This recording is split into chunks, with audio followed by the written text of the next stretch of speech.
በስመ አብ ወወልድ ወመንፈስ ቅዱስ አሐዱ አምላክ አሜን። በድጋሚ እንዴት ዋላችሁ? በምህረት በጸጋው የደገፈን እንደ ቸርነቱ ይሄን ጊዜና ሰዓት የሰጠን የሕይወታችን ጌታ የነፍሳችን ጠባቂና እረኛ ታዳጊያችን ልዑል አምላክ በጌታችን በመድኃኒታችን በኢየሱስ ክርስቶስ ስም የተመሰገነ ይሁን።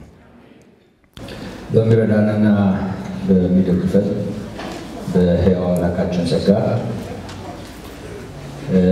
በሁለተኛይቱ የሐዋርያው የቅዱስ ጴጥሮስ መልእክት ምዕራፍ 1 ከቁጥር 1 ጀምሮ እስከ 15 ያለውን በማንበብ አጭር ጸሎት አድርገን እግዚአብሔር የሚያስተምረንን ባለን ጊዜ እንማራለን። እግዚአብሔር ለከንቱ አልሰበሰበንም። ምክርም ተግሳጽም ተስፋም እንዳለው እናምናለን። የቃሉን ደጆች በመክፈት እንዲያስተምረን አጭር ጸሎት እናደርግና ወደ ሕያው ምክሩ እናልፋለን።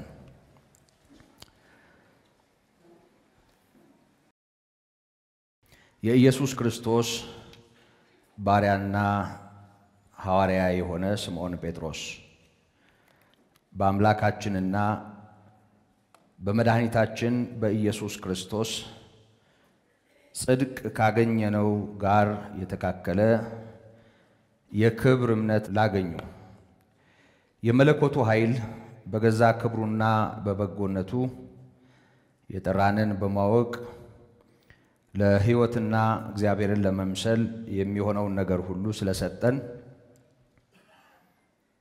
በእግዚአብሔርና በጌታችን በኢየሱስ ዕውቀት ጸጋና ሰላም ይብዛላችሁ። ስለ ክፉ ምኞት በዓለም ካለው ጥፋት አምልጣችሁ ከመለኮት ባህሪ ተካፋዮች በተስፋ ቃል እንድትሆኑ በእነዚያ ክብርና በጎነት የተከበረና እጅግ ታላቅ የሆነ ተስፋን ሰጠን።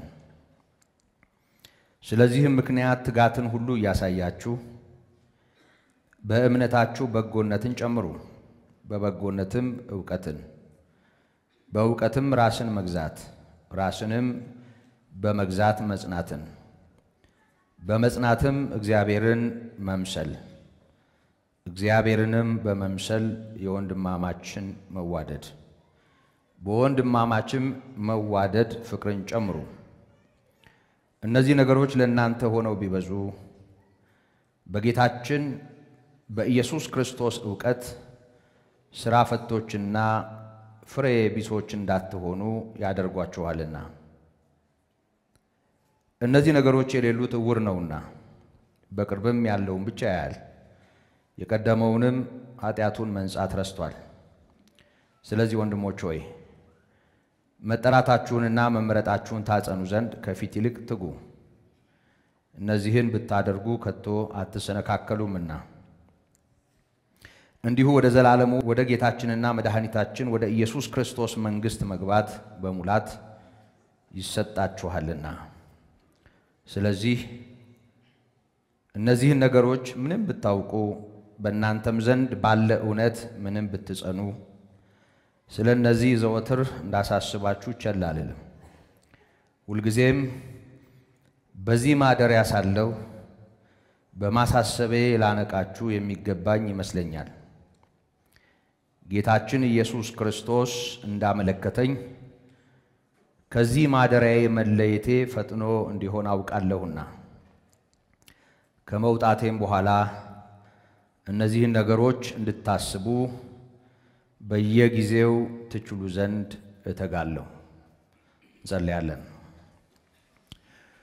ልዑል አምላካችን እግዚአብሔር የኢየሱስ ክርስቶስ የጌታችን የመድኃኒታችን አባትና አምላክ በሰማያት ያለኸው ደግሞ እንደገና ዕድል ሰጥተህ በፊትህ ስለሰበሰብከን ልታስተምረንም ልትመክረንም ደግሞ ያደረክልንን እንደገና በልባችን ልትስል ምሕረት ቸርነትህን ልታበዛ እንዲህ በፊትህ ስላስቀመጥከን ክብርና ምስጋና ላንተ ይሁን። መምህራችን አንተ ነህ። ለልብ የምትናገር፣ ለውስጥ የምትናገር፣ ለጥቅም የምትናገር፣ በመንፈስህ በቃልህ በኩል የምትናገር ጌታ ሆይ ለሁላችንም በሚሆን ምክርና ትምህርት ተግሳጽና ተስፋ በመካከላችን እንድትመላለስ ሁሉ ላንተ አሳልፈን ሰጠን። ጌታ ሆይ የተጻፈውን እንደሚያነብ ቃል እንደሚያጠና ብቻም ሳይሆን ምክርህን እንደሚሰማ አንተን እንደሚያደምጥ ሰው በፊትህ እንድንሆን ጸጋህ ይርዳን። ይህ ለሌሎች እንደተጻፈ ሳይሆን ለኛ እንደተነገረ አድርገን እንድንቀበለው ምሕረትህ ያግዘን። ደግሞ ማስተዋልን የሚይዙ ጤናማው ምክርህን ሰው እንዳያስተውል በልዩ ልዩ ሁኔታ የሚጋፉ የሚዋጉ ድንዛዜ የሚሆኑ አዚም የሚሆኑ የክፋት መንፈሳውያን ሰራዊት በአንድ ሰው ላይ እንኳ እንደ ክፋታቸው እንደ ተንኮላቸው ማድረግ እንዳይችሉ ስራቸው በስምህ የታሰረም የፈረሰም ይሁን። አባት ሆይ ስለሰማህን እናመሰግናለን። በርቀት ሆነው ይሄንን ለሚካፈሉ ሁሉ የሚሆን ቸርነትህን እንለምናለን። በሚተላለፍበት ጊዜና ወቅት ሁሉ ደግሞ ጌታ ሆይ ለሚሰሙ ለሚያደምጡ አንዳች ነገር እንዲኖረው ጌታ ሆይ ቃልህ በመንፈስ ቅዱስ በጨው እንደተቀመመ በጸጋ ሆኖ ወደኛ ይምጣ። ተስፋ አድርገናል፣ ታምነንብሃል። በአንተ ደስ ብሎን በፊትህ አለን። ደግሞም እግዚአብሔር ሆይ እናመልክሃለን፣ እናከብረሃለን። ምስጋናና ክብር በተወዳጁ ልጅ በኢየሱስ ስም ላንተ ይሁን ለዘለዓለሙ አሜን።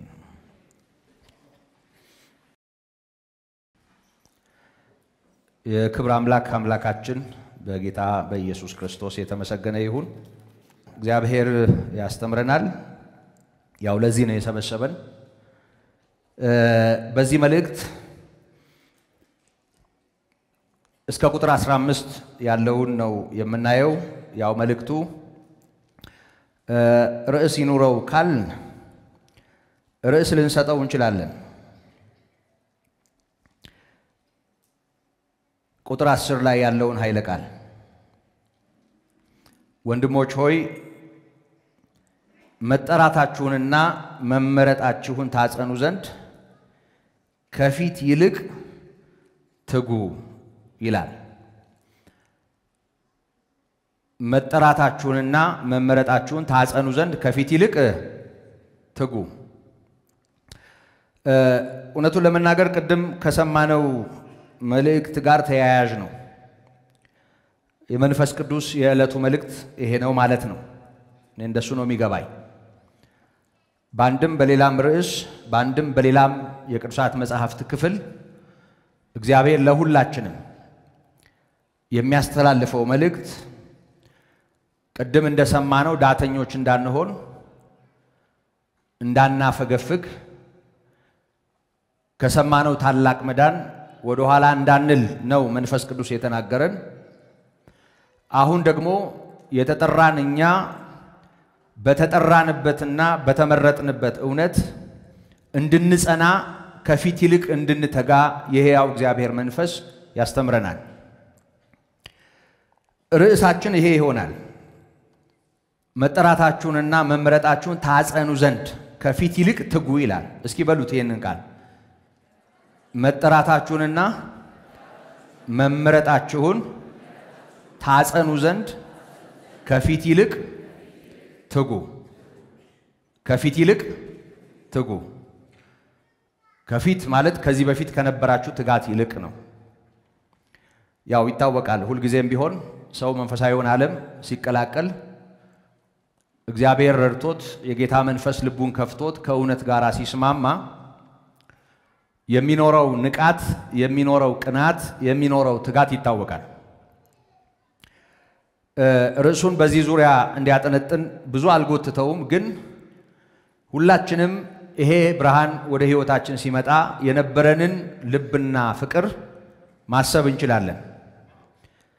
በጌታ ቤት ስንቆይ መንፈሳዊውን ነገር ስንለምደው ቅድም በተማርነው ትምህርት መሰረት የማይለመደውን ስንለምደው የየዕለት እንቅስቃሴያችን ይሄው ህይወት ሲሆን የሚኖረን ነገርና ከዚህ ብርሃን ጋራ ድንገት ስንገናኝ የሚኖረን ነገር ቅዱሳት መጻሕፍትም ይነግሩናል። ምንም ጥርጥር የለውም ሰው ስሜት ስላለው ስሜት ከፍም ዝቅም ሊል ስለሚችል የተለያየ ሊሆን ይችላል። በእውነት በመንፈሳዊ ዓለም ህይወት የትናንትናው ተሽሎ ከተገኘ ዛሬ ልክ አይደለንም ማለት ነው። የትናንትናው ልቆ ከተገኘ ዛሬ ዝቅ ብለናል ማለት ነው። አቤት ያኔ የነበረን ብለን የነበረንን ትጋት፣ ፍቅር፣ ጸሎት፣ ጤናማ ህይወት በቁጭት የምናስብ ከሆነ ዛሬ አንዳች ቅዝቃዜ ወይም ድንዛዜ አግኝቶናል ማለት ነው። የሰው ልጅ ሁል ጊዜም ቢሆን የሚያነቃውን ይፈልጋል። ይሄም መጽሐፍ የተጻፈበት ዓላማ ይሄው ነው። በዚሁ መልእክት ምዕራፍ 3 ቁጥር 2 ላይ ቅን ልቡናችሁን አነቃቃለሁ ይላል ሐዋርያው ቅዱስ ጴጥሮስ። እያሳሰብኳችሁ ቅን ልቡናችሁን አነቃቃለሁ ይላል ማለት ሰው በተለየ ክፋት ላይ ሆን ይችላል፣ ግን በአንዳንድ ሁኔታ ሊቀዘቅዝ ይችላል። ከዛም ባሻገር አሁን ባነበብኩት ሁለተኛ ክፍል ከቁጥር 12 ጀምሮ ያለውን ስናነብ አሁንም ሐዋርያው በዚሁ መንፈስ ይናገራል። ስለነዚህ ነገሮች ምንም ብታውቁ ይላል በእናንተም ዘንድ ባለ እውነት ምንም ብትጸኑ ይላል። ይሄን ታውቃላችሁ። የማታውቁትን አይደለም የምናገረው፣ ግን ምንም ብታውቁ። እየሰማችሁ ነው? ምንም ብታውቁ። እስኪ ምንም ባውቅ በሉ። ምንም ያህል ብረዳ በሉ። ምንም ያህል በጌታ ቤት ብኖር፣ ምንም ቢሆን ስለ እግዚአብሔር ቃል ብሰማ፣ ምንም ያህል መረዳቱ ቢኖረኝ ጌታ ሁሌም አዲስ ነው።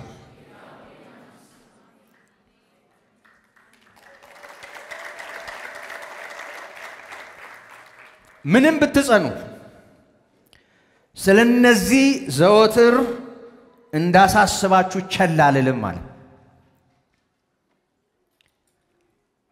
ስለዚህ ሰው ሁል ጊዜ የሚያነቃው ነገር ይፈልጋል ማለት ነው። የሚያነቃቃው ነገር ያስፈልጋል። መንቃትና ማነቃቃት የሚባለው ነገር ዝም ብሎ ስሜትን ማጋጋል ሲሆን ልክ አይደለም እንጂ፣ ዝም ብሎ ዝላይ ብቻ ሲሆን ልክ አይደለም እንጂ፣ መነቃቃትን በዚህ መለካት ልክ ላይሆን ይችላል እንጂ ሁል ጊዜም ቢሆን ተስፋችንን በማስታወስ የዳንበትን ታላቅ ቸርነት በማስታወስ ከኛ የሚጠበቀውን በእግዚአብሔር ጸጋ የሆነውን የሕይወት እውነት በማስታወስ ባልቀዘቀዘ ልብ ባልደነዘዘ ሕሊና ሳንፈዝ ይልቁንም ከመጀመሪያ ይልቅ ጨምረን ከመጀመሪያው ይልቅ አድገን በእግዚአብሔር ፊት እንድንኖር ያስተምረናል። አንድ ጊዜ ነግሬያችኋለሁ።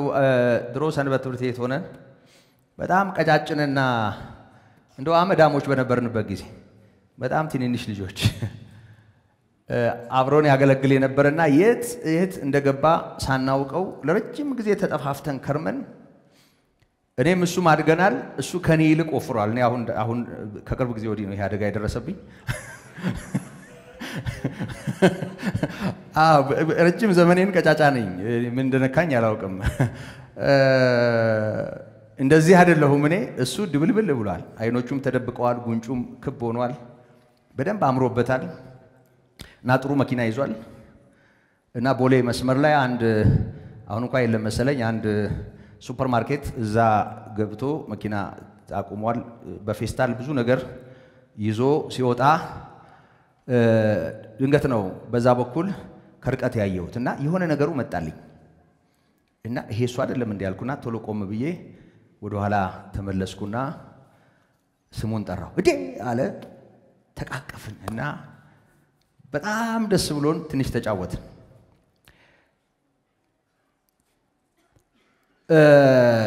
ከዛ በኋላ ልንሰነባበት ስንል የት ነው ያለኸው? የት ነው የምታመልከው? መንፈሳዊ ነገር የት ነው አልኩት። ምንም መንፈሳዊ መስመር ላይ ስለሌለ ተገናኝተን አናውቅም እና የት ነህ አልኩት። አረሳው፣ ፊቱን ሁሉ አረሳው። እንድች ብሎ አየኝና አንተ እሱ ነገር ዛሬም አለ እንዴ አለኝ።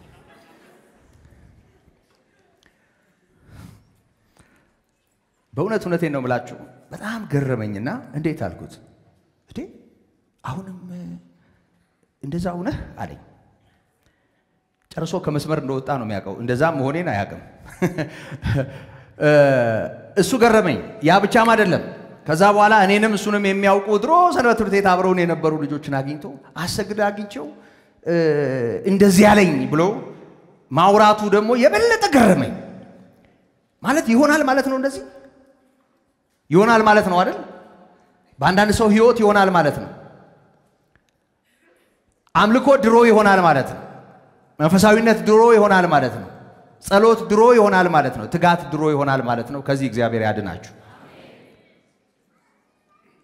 ይኸውላችሁ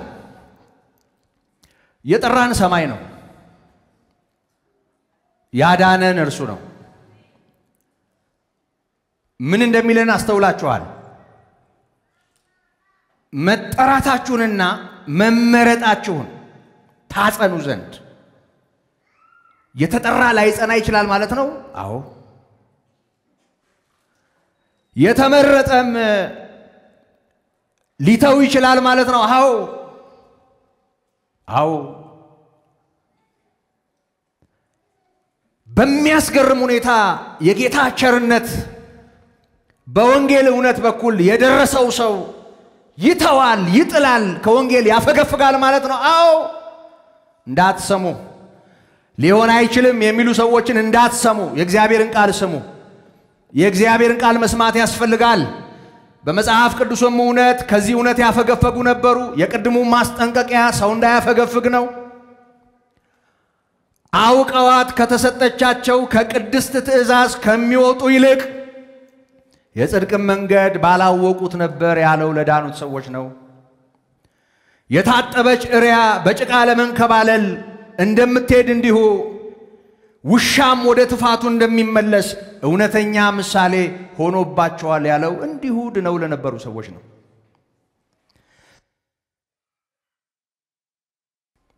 መጀመሪያም ስላልተጠሩ ነው ብለን ልንፈላሰፍ እንችላለን፣ ግን አይለንም። መጀመሪያም ስላልዳኑ ነው ብለን ሌላ ውስብስብ ትምህርት ውስጥ ልንገባ እንችላለን። እኛ ደረጃ መዳቢዎች አይደለን። እነሱም እንደኛ ናቸው፣ እኛም እንደነሱ ነን። ለሁላችንም ነው ክርስቶስ የሞተው። ጥሪው ለሰው ልጆች ሁሉ ነው። እግዚአብሔር በክርስቶስ በኩል ሰውን ሁሉ ወደ ዘላለም ክብሩ ጠርቷል። ይሄ ጠሪ እድሉን የሰጣቸው እንደኛ እድሉን ያገኙ ግን በልዩ ልዩ ሁኔታ እድሉን የገፉና የታሉ ሰዎች ይኖራሉ። ስለዚህ ሌላ ከማሰብ የቃሉን ምክር ሰምቶ መጠራትንና መመረጥን ለማጽናት መትጋት ያስፈልጋል። ከፊት ይልቅ ለማጽናት ጽኑ ለማድረግ እሱ ነው ያለን ያለው። ይሄ መልእክት የተጻፈው በዚሁ የመጀመሪያ መልእክት የመጀመሪያ አንቀጽ ላይ ተጽፎ እንደምናነበው በአንደኛው ጴጥሮስ ማለት ነው በጳንጦስ፣ በገላትያ፣ በቀጶዶቅያ፣ በእስያና በቢታንያ ተበትነው ለነበሩ መጻተኞች ወይም ቅዱሳን ነው። እነዚህ ሰዎች በልዩ ልዩ ስፍራ ተበትነው የሚኖሩ ሰዎች ናቸው። ይህን የጻፈው ቅዱስ ጴጥሮስ ነው። ቅዱስ ጴጥሮስ ሁለት መልእክት ጽፎላቸዋል። ከመጀመሪያ መልእክቱ ከ3 ዓመት በኋላ ይሄን መልእክት እንደጻፈው ይታመናል። የመጀመሪያው መልእክት በተጻፈላቸው ጊዜ እነዚህ ሰዎች በወንጌል ምክንያት በብዙ መከራ ውስጥ የሚያልፉ ናቸው። እንደ እሳት የሚፈትናቸው የማያምኑ ሰዎች ግፊትና ጥላቻ ነበረባቸው። ደግሞ ጠላት አሁን ስልቱን ለወጠና ሌላ አይነት ሰልፍ ይዞ ወደ ሕይወታቸው መጣ። በዚህ ምክንያት ሁለተኛው መልእክት ተጻፈ። ሰይጣን እንደሱ ነው። አንዱ ካልተሳካለት ሌላ ይመዛል። ታውቃላችሁ አለ ሰይጣን ማለት ይኸውላችሁ አንድ በልጅነት የሰማሁት ነገር አለ። ተስፋ የሌለው ግን ተስፋ የማይቆርጥ ፍጥረት ቢኖር ሰይጣን ነው። ተስፋ ያለው ግን ተስፋ የሚቆርጥ ቢኖር የምስኪኑ ያዳም ዘር። ሰው ተስፋ አለው ሕይወቱ እስካለ ድረስ የትኛውም አዘቅት ውስጥ ይሆን በደም የተጨመላለቀ ለምን አይሆንም? በተገለጠ ሁኔታ ባዕድ እያመለከ የሚኖር ለምን አይሆንም? በጭራሽ ወንጌል አይገባውም ብለን የፈረድንበት ህሊናውን ደፍኖ በእውነት ላይ እንደ ሳውል የተነሳ ለምን አይሆንም? ሰው ሕይወት እስካለው ድረስ እድል ይኖረዋል። በተለይ ደግሞ ወደ ወንጌል እውነት ሰው ከመጣ በኋላ ታላቁ ነገሩ ተስፋው ነው። ተስፋ ያላቸው ተስፋ የሚቆርጡ በጣም ብዙ ሰዎች አሉ። ጠላት ተስፋ ቢስ ነው ግን ተስፋ አይቆርጥም። በሙሉ ኃይሉ ይታገላል። አልችለው የጸሎት ሰው ነው። አልችላትም ብርቱ ናት። አልችለውም የእግዚአብሔርን ቃል ያውቃል። አልችላትም የሚለው አንድ ሰው የለም።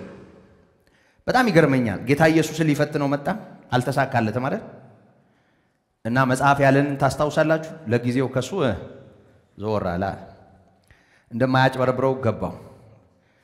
በገንዘብ እንደማያጭበረብረው፣ በአምልኮ ባዕድ እንደማያጭበረብረው፣ በሆዱ እንደማያጭበረብረው፣ በእንጀራ እንደማይሸወድ ገባው። አይ ይሄ አይቻልም ብሎ ሄደ። የሆነ ቦታ ላይ ቅዱሱ የሕያው እግዚአብሔር ልጅ ልታሰቃየን መጣ፣ ካንተ ጋር ምን አለን ሲል የነበረው ሰይጣን ይሄ የሕያው እግዚአብሔር ልጅ ነው፣ በቃ በጭራሽ እሱን ልፈትነው አልችልም ብሎ ትጥቅ አልፈታም። ይኸውላችሁ ሄደና ያለ የሌለ ኃይሉን አጠራቅሞ መጣ። በልስጥራንና በደርቤን የሆነውን ታስታውሳላችሁ። ሐዋርያት ሥራ ምዕራፍ 14 ላይ ያንን ሽባ የነበረውን ሰው በጌታ በኢየሱስ ክርስቶስ ስም እንዲፈወስ ደቀ መዛሙርት ምክንያት ከሆኑ በኋላ ያ ሰው ከተፈወሰ በኋላ በአካባቢው የነበሩ ሄርሜንና ዲያ የሚባል መቅደስ አገልጋዮች የሆኑ ሰዎች የአበባ ጉንጉንና የጥጃ መስዋዕት ሊያቀርቡላቸው መጡ። በከንቱ ውዳሴ ሊጠልፏቸው ጌታ ባደረገው ነገር እነሱ ክብሩን እንዲወስዱ አድርጎ ዘርጥጦ ሊጠላቸው ጠላት ተነሳ። ግን ጳውሎስ ልብሱን ተረተረ። እንዲህ አይነቱ ነገር ቀላል ፈተና እንዳልሆነ ስለገባው ልብሱን ቀደደና በዛ ባህል ልብስን መተርተር የታላቅ ሐዘን ምልክት ነው። ሜዳ ላይ ወደቀ። ጆሮውን ይዞ እኛ እንደናንተ የምንሰማ ሰዎች ነን፣ እባካችሁ የምታደርጉትን ለእግዚአብሔር አድርጉ በማለት በጭንቅ አስተዋቸው። ጠላት ሳይሳካለት ቀረ። ግን በውዳሴ ከንቱ ሊጠልፍ የመጣው ሰይጣን በዲያ መቅደስ አገልጋዮች በኩል ሊያጭበረብር የመጣው ሰይጣን በቃ አላለም። መጨረሻ ላይ ምንድነው ያደረገው? ወዲያው ሌሎች ሰዎችን አስነሳ። ከርቀት ተሳፍረው በመጡ ሰዎች በሞትና በሕይወት መካከል ጳውሎስን ቀጥቅጠው እስኪጥሉት ድረስ ታላቅ መከራ አመጣባቸው። በደንብ ስሙኝ። ሐዋርያት ሥራ ምዕራፍ 16 ላይ እነሆ የመዳን መንገድ የሚነግሯችሁ የልዑል አምላክ ባሪያዎች እነሱ ናቸው ስሟቸው ይል ነበር ሰይጣን። በዚያች ሟርተኛ ሴት ውስጥ አድሮ ሊያታልል ሞከረ። ዲፕሎማሲያዊ ግንኙነት ከቅዱሳን ጋር ለማድረግ ሞከረ። እንደሱ ነው የሞከረው። ቀድሞ ፕሮግራም መምራት ጀመረ። የልዑል እግዚአብሔር ባሪያዎች የመዳን መንገድ የሚነግሯችሁ ስሟቸው ማለት ጀመረ። አትስሟቸው አይደለም፣ ውሸት ነው አይደለም፣ በዚህ መንገድ መጣ። ይኸውላችሁ ጳውሎስ ግን በመንፈሱ ተቸገረ ይላል። አትስሙ አይደለም፣ ምን አስቸገረው? ማን እየለፈለፈ እንደሆነ የሕያው እግዚአብሔር መንፈስ አብርቶለታል። ዞር አለና በናዝሬቱ በኢየሱስ ክርስቶስ ስም ብሎ እንዲወጣ አዘዘው። መንፈሱ ወጣ። በዛ አይነት ሁኔታ ሊሰራ የነበረው ክፉ ስላልተሳካለት እዛ ቦታ አላቆመው። ከዚያ በኋላ የሆነውን እዩ። የትርፋቸው ዋጋ እንደወጣ የሚያውቁ ሰዎችን አስከትቶ መጣ። እነዚህን ሰዎች ቀጥቅጠው እስር ቤት ጣሏቸው። አንድ ነገር እንድታስቡ ነው ይሄን የምላችሁ። በአንድ መንገድ አልተሳካለት ያለው ክፉ በሌላ መንገድ ይመጣል። በመጀመሪያዎቹ በእነዚህ ስደተኞች ላይ ከውጭ በሚያመጣው ልዩ ልዩ ሰልፍ የታገለው ክፉ አሁን ደግሞ በመካከላቸው በሁለት በጣም አደገኛ በሆነ ነገር መታገል ጀመረ። አንደኛው ምዕራፍ 2 ላይ እንደምናየው ሐሰተኛ ነቢያትና ሐሰተኛ መምህራን በመካከላቸው ነበሩ ነው የሚለው። እነዚህ ሐሰተኛ መምህራንና ሐሰተኛ ነቢያት በሕዝቡ ላይ በነዙት የተበላሸ ትምህርት ምክንያት ሕይወታቸው የዋጃቸውን ጌታ ለመካድ እስኪዳዳው ድረስ አደጋ ውስጥ ወደቀ። ብዙ የኃጢአት ልምምድ ከዓለም ሲመጡ ትተውት የመጡትን ትፋታቸውን ወደ መናፈቅና ወደ መመለስ ሄዱ። ጊዜው ስለሚያሳስበኝ እንጂ አላነበውም እንጂ ባነበው ደስ ይለኛል። ምዕራፍ 2ን ብታነቡት ይውላችሁ ውድቀታቸው ምን ያህል ከባድ እንደነበረ ያሳየናል። በመካከላቸው የተነሳው እነሱን ዘርጥጦ ሊጥል የተነሳው ትምህርት በጣም አደገኛ ነበር። በጣም ከዚህ የሚከፋው ደግሞ የተባረከውን ተስፋ የጌታችን የኢየሱስ ክርስቶስን መምጣትም ጭምር ትምህርቱ የሚቃወም ነው። ከዚህ የተነሳ ይውላችሁ በመጀመሪያው መልእክት ያ መልእክት በተጻፈበት ጊዜ ከነበረው የተለየ አይነት ፈተና ውስጥ አሉ። የተለያየ አይነት ችግር ውስጥ አሉ። እነዚህ ሰዎች በዚህ ነገር ተጠልፈው እንዳይወድቁ መንፈሳዊ ሕይወታቸው ጤናማ በሆነ መንገድ እንዲያድግ ሐዋርያው ከሰላምታው ቀጥሎ አስገራሚ በሆኑ ምክሮች ቅን ልባቸውን ለማነቃቃት የጻፈው መልእክት ነው። ስለዚህ ወደ መልእክቱ የመጀመሪያ ክፍል ስንመጣ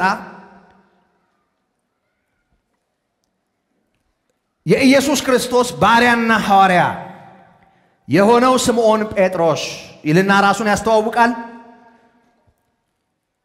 የኢየሱስ ክርስቶስ ባሪያ ስምዖን ጴጥሮስ በመጀመሪያው መልእክቱ ላይ በእግዚአብሔር አብ በቀደመ ዕውቀት ታስበው በመንፈስ ቅዱስ ታትመው በጌታ በኢየሱስ ክርስቶስ ደም ታጥበው የኢየሱስ ሊሆኑ የተጠሩትን እነዚህን ደቀ መዛሙርት በጌታችን በኢየሱስ ክርስቶስ ጽድቅን ካገኘነው ከኛ ጋራ የተካከረ የክብር እምነት ላገኙ የሚል መግቢያ ያስቀምጥና አሁንም ሐዋርያው እንዲህ የሚል መንደርደሪያ ይሰጣል። የመለኮቱ ኃይል አለ በገዛ ክብሩና በገዛ በጎነቱ የጠራንን በማወቅ ለሕይወትና እግዚአብሔርን ለመምሰል የሚሆነውን ነገር ሁሉ ስለሰጠን በእግዚአብሔርና በጌታችን በኢየሱስ ክርስቶስ ዕውቀት ጸጋና ሰላም ይብዛላችሁ ይላል። ለምን አሜን አላላችሁ? ለነሱ ነው ብላችሁ ነው? አዎ ለኛም ነው አይደል? በእግዚአብሔር አብ ቀድሞ እንታወቃለን። ታምናላችሁ? ከዓለም ፍጥረት በፊት እግዚአብሔር አብ ያውቀናል። ልክ እንደነዚህ መጻተኞች በመንፈስ ቅዱስ እንድንቀደስ በጌታችን በኢየሱስ ክርስቶስ ደም ታጥበን የኢየሱስ ልንሆን ተጠርተናል። ይሄን ታምናላችሁ? እየሰማችሁ ነው? ይሄን ታምናላችሁ ወይ? እስኪ በእግዚአብሔር አብ በሉ። የዘላለም ዕውቀት ታውቂያለሁ፣ በመንፈስ ቅዱስ ተቀድሼ በጌታዬ በኢየሱስ ክርስቶስ ንጹሕ ደም ታጥቤ የኢየሱስ ልሆን በእግዚአብሔር ተጠርቻለሁ። እምነቴ እነ ጴጥሮስ የነበራቸው እምነት አይነት ነው። የነሱ ሃይማኖት የነሱ እምነት የከበረ ነበር። የኔም ሃይማኖት የኔም እምነት የከበረ ነው። የከበረ እምነት አለኝ። ክብር ለስሙ ይሁን። እግዚአብሔር ይባረክ።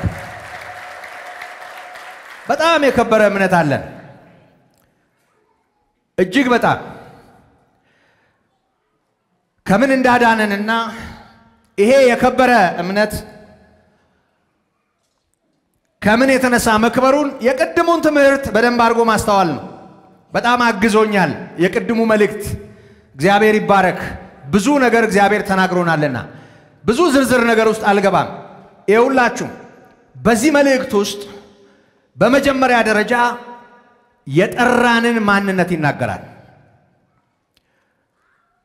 እንደው እኛን የመጥራቱንም ዓላማ ይነግረናል።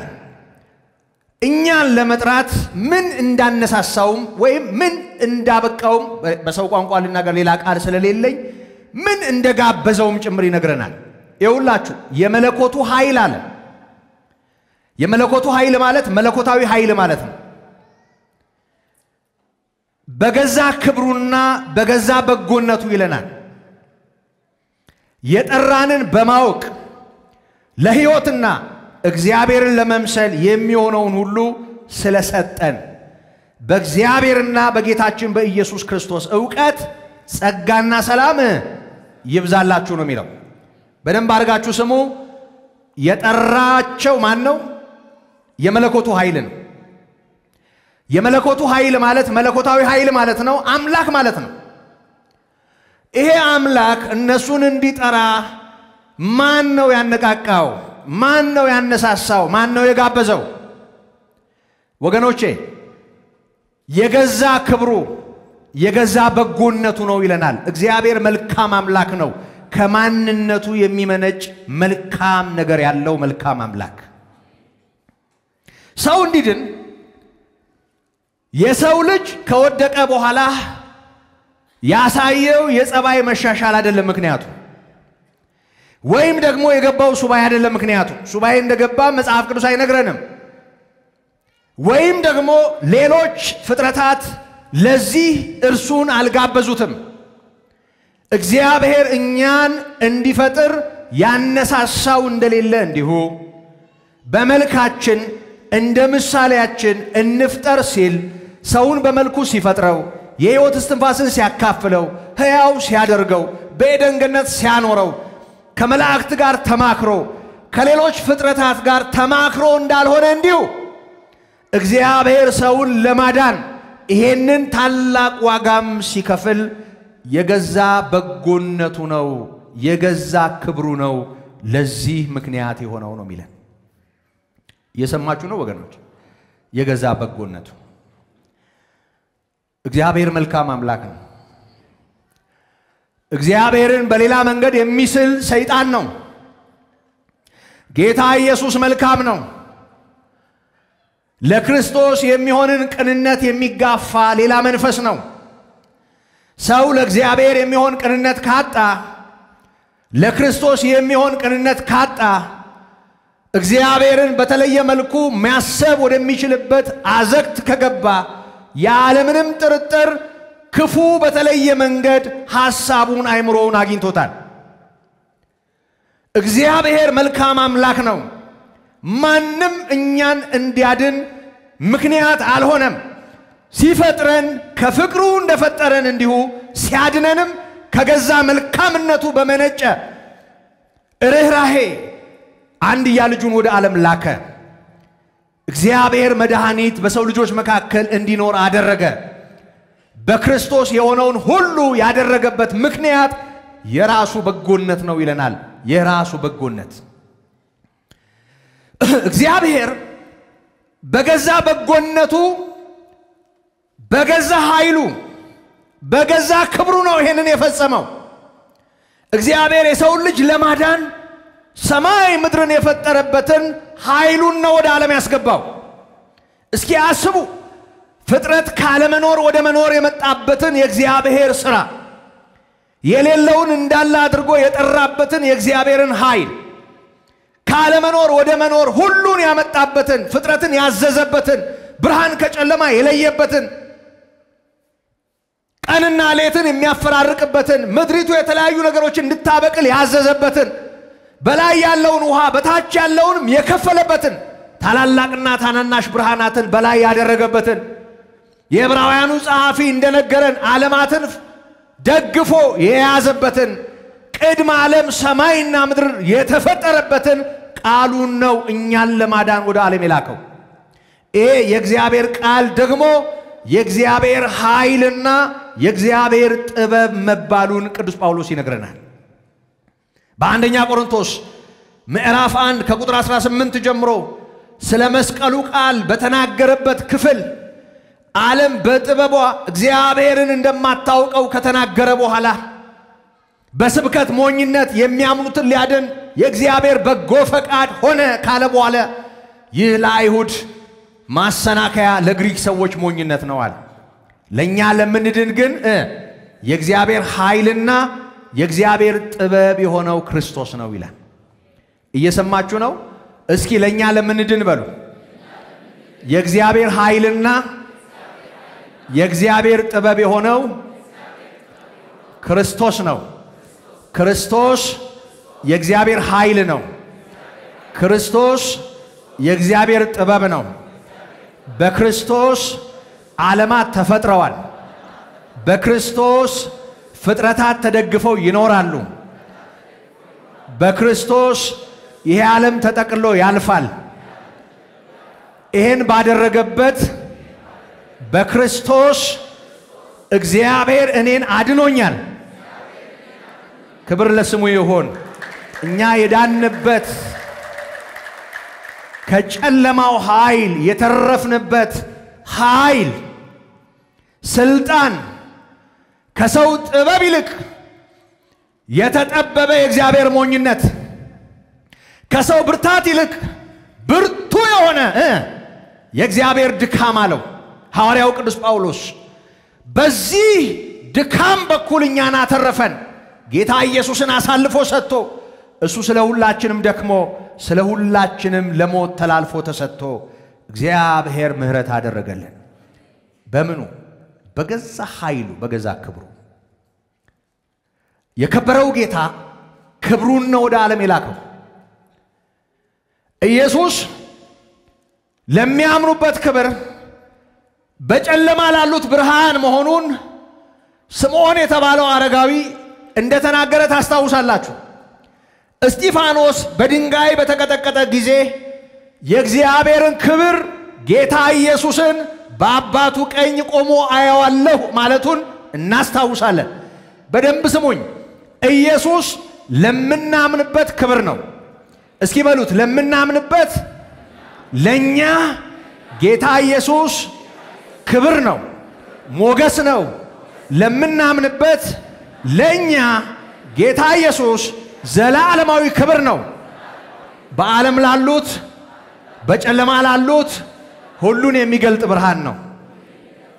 እግዚአብሔር በዚህ በኩል ነው ወደኛ ህይወት የመጣው። የከበረው አምላክ ገናናው ጴጥሮስ ከገናናው ክብር ይላል። ደስ ይለኛል ይሄ ቃል። ከገናናው ክብር፣ ገናና ከሆነ ክብር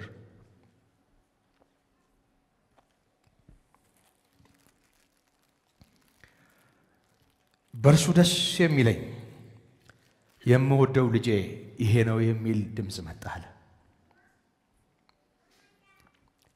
ከገናናው ክብር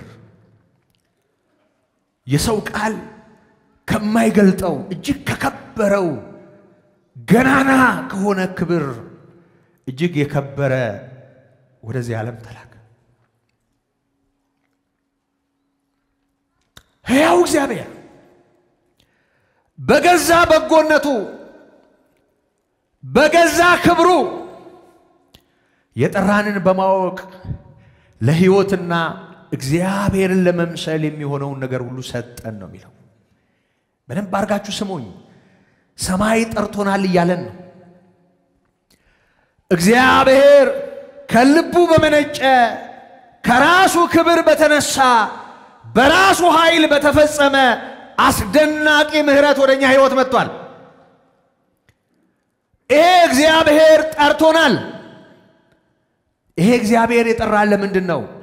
ለሕይወትና እግዚአብሔርን ለመምሰል ነው ይላል። እየሰማችሁ ነው ወገኖች? እግዚአብሔር ጠርቶናል። እግዚአብሔር ለሕይወት ነው የጠራን፣ ያውም ለዘላለም ሕይወት። እየሰማችሁ ነው? ድንኳን ሰባሪ የለም አይደል? እዚህ ድንኳን ሰባሪ ማለት ሳይጠራ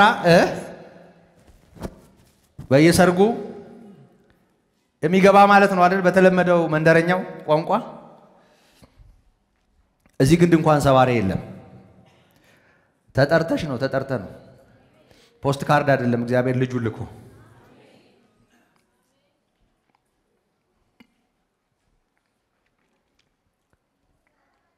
እኛን የጠራበት፣ ወደ ራሱ የሳበበት፣ የራሱ ያደረገበት እውነት የከበረው ጌታ ነው። እግዚአብሔር ጠራን።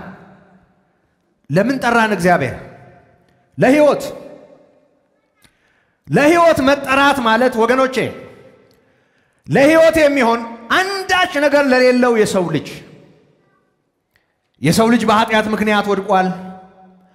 እንኳን ኃጢአተኛው ማንነቱ ጽድቄ ብሎ በቅንነት የኖረው ኑሮ እንኳ በእግዚአብሔር ዓይን እንደ መርገም ጨርቅ ሆኖ መቆጠሩን ኢሳይያስ ነግሮናል። ደግሞም ቅዱሳት መጻሕፍት አንጻራዊ ስለሆኑ ጽድቆች በእርግጥ ይናገራል። አንዳንድ ጊዜ የምንጭበረበረው በዚህ ነው። ለምሳሌ ወደ ሉቃስ 1 ስንመጣ ካህኑ ዘካርያስና ባለቤቱ ኤልሳቤጥ በእግዚአብሔር ፊት ምን ነበሩ ይላል? ጻድቃን ነበሩ ይላል። ወደ ብሉይ ኪዳንም ሄደን ስለነ ኖህም ማንሳት እንችላለን። ስለ ኢዮብም ማንሳት እንችላለን። ስለነ አብርሃምም ማንሳት እንችላለን። ከጽድቅ ጋር የተያያዘ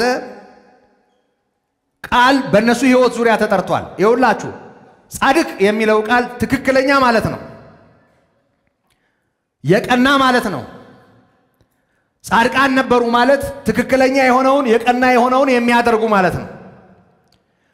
ይሄ ማለት በብሉይም ሆነ በአዲስ ኪዳን ቅዱሳት መጻሕፍት ውስጥ በጨቀየውና በወደቀው የሰው ልጆች መካከል ለእግዚአብሔር ጥሪ ምላሽ በመስጠት በአንዳንድ ጉዳዮች በእግዚአብሔር ፊት ቀና ሆነው በመገኘታቸው ምክንያት የተጠቀመበት ቅዱሳት መጻሕፍት የተጠቀሙበት ቃል ነው።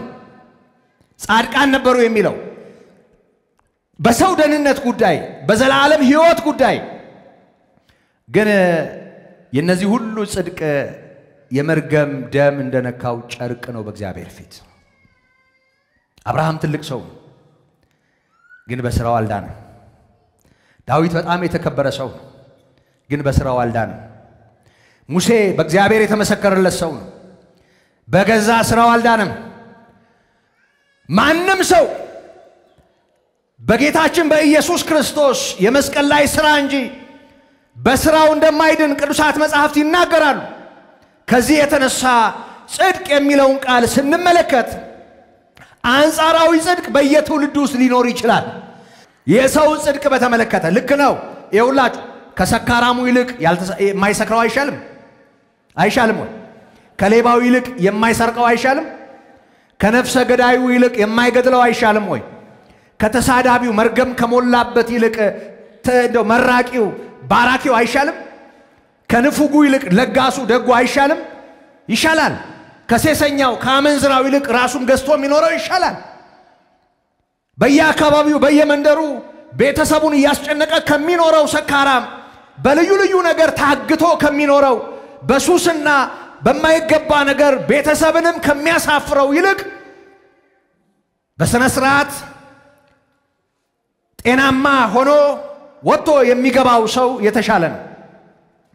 ይሄንን አንጻራዊ ጽድቅ በተመለከተ ልክ ነው፣ ምናነጻጽረው ነገር ይኖር ይሆናል ቅድም እንዳልኩት። ነገር ግን ሰው የሚድንበትን ጽድቅ በተመለከተ ግን ጻድቅ የለም አንድስ እንኳ፣ አስተዋይም የለም አንድስ እንኳ፣ እግዚአብሔርን የሚፈልግ የለም አንድስ እንኳ፣ ሁሉ ተሳስተዋል በአንድነትም የማይጠቅሙ ሆነዋል ነው የሚለን።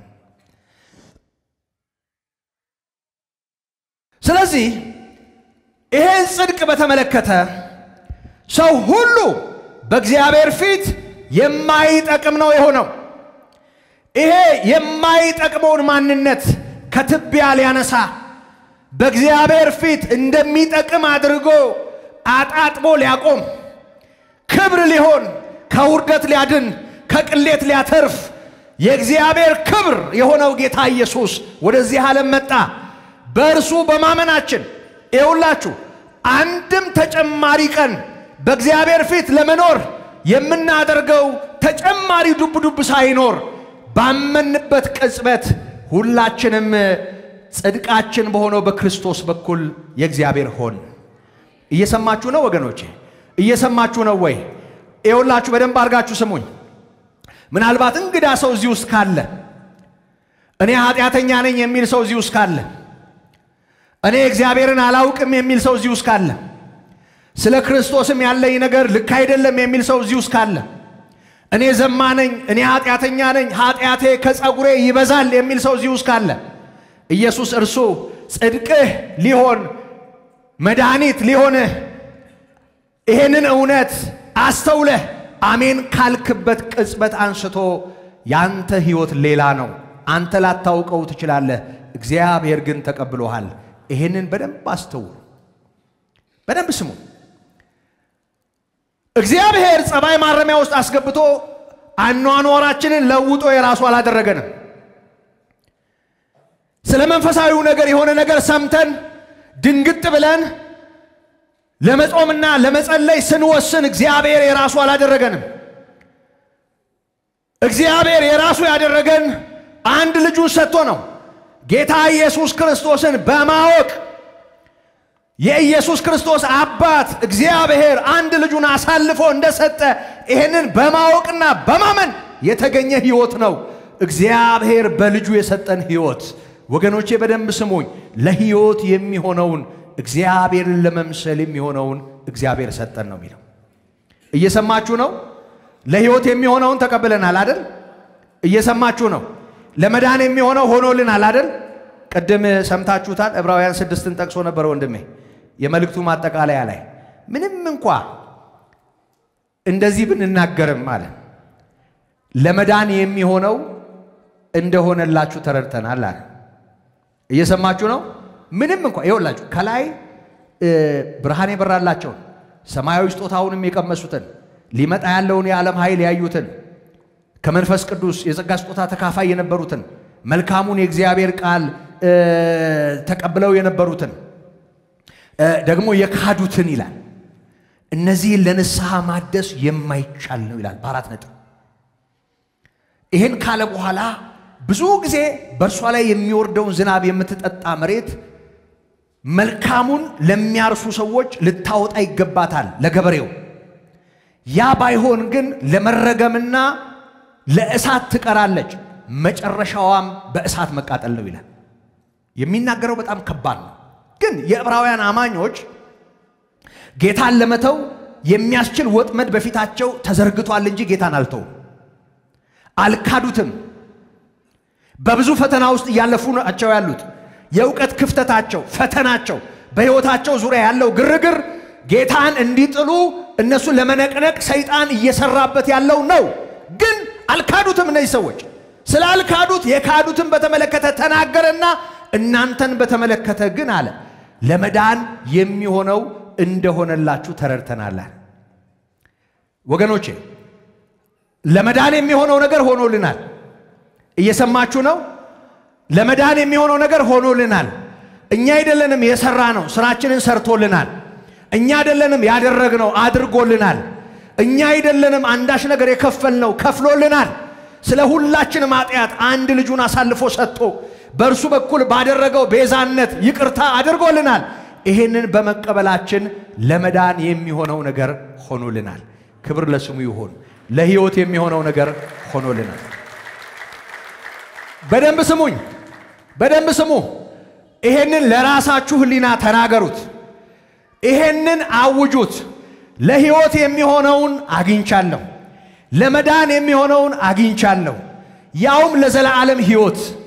ክርስቶስን ተቀብየዋለሁ፣ አምኜዋለሁ። እርሱ በእኔ በመኖሩ ምክንያት እኔ ሕይወት አለኝ፣ ያውም የዘላለም ሕይወት። ይሄንን እያንዳንዱ ሰው በዚህ ጨለማ ዓለም ውስጥ ለሚከስ በልዩ ልዩ አይነት ሁኔታ ህሊናን ለሚሞግት በክርስቶስ ያገኘነውን ሕይወት ለመነቅነቅ ለሚሰራ ሁሉ ይሄንን ከፍ አድርጎ ማወጅ ያስፈልጋል። ለመዳን የሚሆነው ነገር ሆኖልኛል። ክብር ለስሙ ይሁን። አንተ አይደለም ያረከው፣ አንተ እኮ አይደለም ያደረከው። ለመዳን የሚሆነውን ያደረከው እኮ አንተ አይደለም፣ አንተ አይደለም። አወከው፣ አመንከው። የኛ እንደሆነ የምናስበው በእግዚአብሔር ጸጋ የሆነው ነገር ይሄንን እውነት አሜናል። ለመዳን የሚሆነውን ተቀበልን፣ ለሕይወት የሚሆነውን ተቀበልን። ለሕይወት የሚሆነውን ነገር እግዚአብሔር ፈጽሞታል በኢየሱስ በማመናችን። ይሄ ያለቀለት ጉዳይ ነው። እየሰማችሁ ነው። ነገ ከነገ ወዲያ የሆነ ነገር አክለን ጣጥፈን ፍጹም የምናደርገው አይደለም። በክርስቶስ የተፈጸመና ያለቀለት ጉዳይ ነው ለሕይወት የሚሆነው። እየሰማችሁ ነው። እየሰማችሁ ነው። እስኪ በሉት፣ ለሕይወት የሚሆነው በሉ፣ ለመዳን የሚሆነው፣ ለዘላለም ሕይወት የሚሆነው፣ ለዘላለም ደህንነት የሚሆነው፣ የዘላለም ሕይወትንና የዘላለምን ክብር ለመቀዳጀት የሚሆነው ሆኖልኛል። ለሕይወት የሚሆነው አለኝ። ክብር ለስሙ ይሁን። እግዚአብሔር ይባረክ። ለመዳን የሚሆነው ነገር አልቋል፣ ተፈጽሟል። በደንብ አስተውሉ። እግዚአብሔር ለመዳን ብቻ አይደለም የጠራን፣ እግዚአብሔርንም ለመምሰል ጭምር ነው። በደንብ ስሙ። ይኸውላችሁ አንድ እንደው ጭቅየት ያለ ሰው እንደው እንዲህ እየተወዛገበ እዚህ ጉባኤ እንደው በድንገት እንደው ምንድን ናቸው እነዚህ ብሎ ገብቶ እዛ ጋር ተቀምጦ ቢሆን የጌታ መንፈስ ረድቶት የእግዚአብሔር ቃል በመንፈስ ቅዱስ ኃይል ወደ ልቡ ገብቶ አሃ እንዲህ ነው እንዴ ቢል ይሄው ከልጅነቴ ጀምሮ ቤተክርስቲያን አድርጌያለሁ፣ ስሰብክ ኖሬያለሁ ከምለው እኩል ይድናል። አረኔ ምንድነኝ? ከጴጥሮስ እኩል፣ ከጳውሎስ እኩል፣ ከዛ ከነፍሰ ገዳዩ በጌታ ምሕረት ከዳ ነው። ይሄ ሰካራሙ አዎ፣ ይሄ አመንዝራው አዎ። ለምን ባለዛር አይሆንም? ለምን ባላውሊያ አይሆንም? ለምን ደጋሚ ተብታቢ አይሆንም? ለምን ቀላጭ ግብረሰዶማዊ፣ ለምን ሌዝቢያን አይሆኑም? ለምን በብዙ አይነት ልክ ያልሆነ ነገር ትብትብ ብለው የኖሩ አይሆኑም? ኢየሱስ ክርስቶስ ስለነሱ የከፈለውን ዋጋ አሜን ባሉበት ቅጽበት ስማቸው በሰማያት በሕይወት መጽሐፍ ይጻፋል። ክብር ለስሙ ይሁን። ክብር ለስሙ ይሁን። ይሄ እንዲሁ በነፃ እንዲሁ ሰው ይሄንን አሜን በማለቱ የሚያገኘው ነው። ይውላችሁ በዚህ ሕይወት እንቀበላለን፣ ተቀብለናል። ይሄ ሕይወትን እንዲህ በነፃ የሰጠን እግዚአብሔር ለሕይወት ብቻም ሳይሆን እግዚአብሔርን ለመምሰልም ጭምር ነው የጠራን። እየሰማችሁ ነው?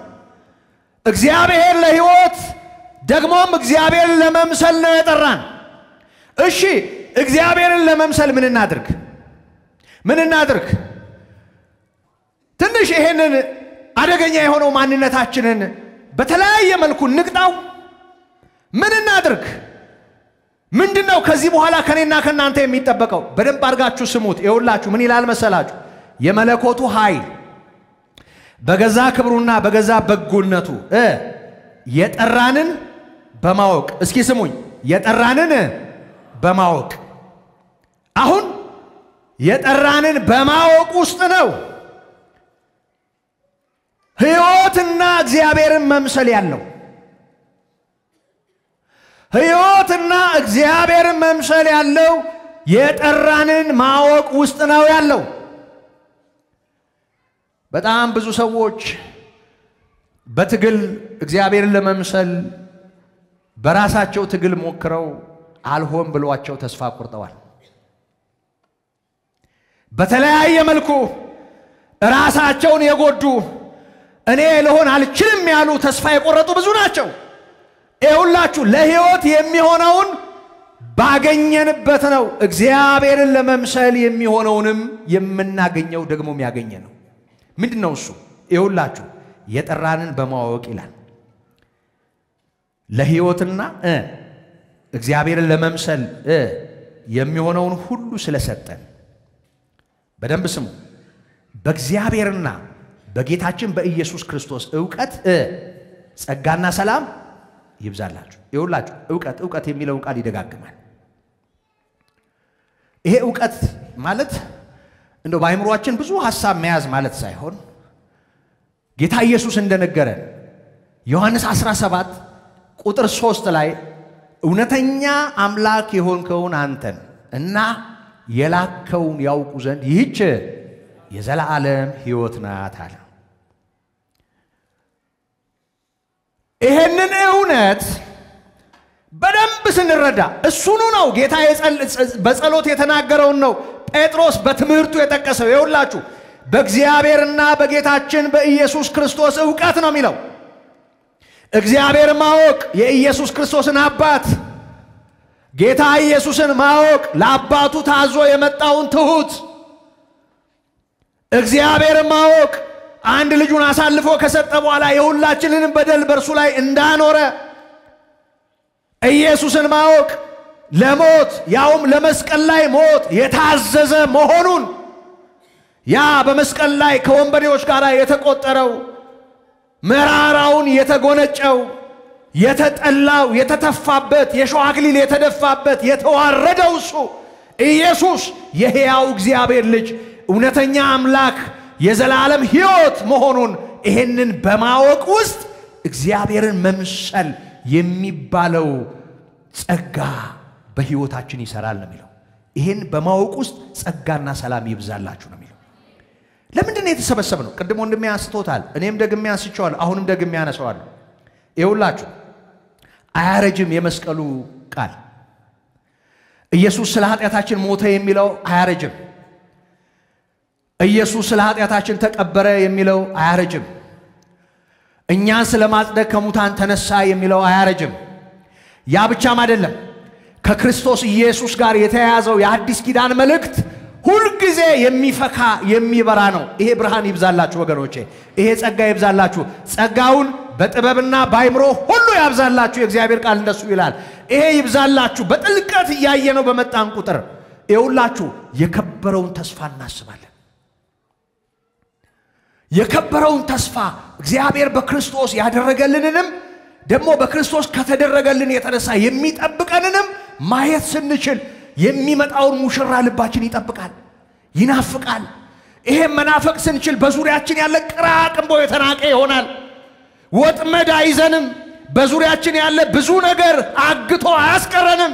ከጠራን ከሱ አይጎትተንም። እሱ ነው እያለን ያለው ወገኖቼ። ይሄ ጸጋ ይሄ ዕውቀት ይብዛላችሁ። የእግዚአብሔር ጸጋ የእግዚአብሔር ሰላም ይብዛላችሁ። ሰው ይሄ ሲበዛለት በእግዚአብሔር ጸጋና ሰላም እርፍ ይላል። ወገኖቼ በደንብ ስሙ። ይሄን ቃል ሲሰብሰብ ብላርገው ይውላችሁ በመጀመሪያ ደረጃ የጠራን እግዚአብሔር ነው። እስኪ እግዚአብሔር ጠርቶኛል በሉ። ተጠርቼ ነው በሉ።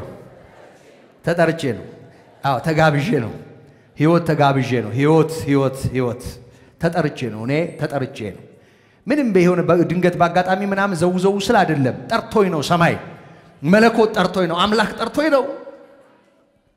የፈጠረኝ ጌታ የሞተልኝ ጌታ ቅድመ ዓለም የሚያውቀኝ ጌታ ገና በእናቴ ማህፀን ሳለሁ ለዚህ የለየኝ ጌታ ጠርቶኝ ነው። ሰማይ ጠርቶኝ መለኮት ጠርቶኝ በገዛ በጎነቱ በገዛ ኃይሉ ነው እግዚአብሔር የጠራኝ።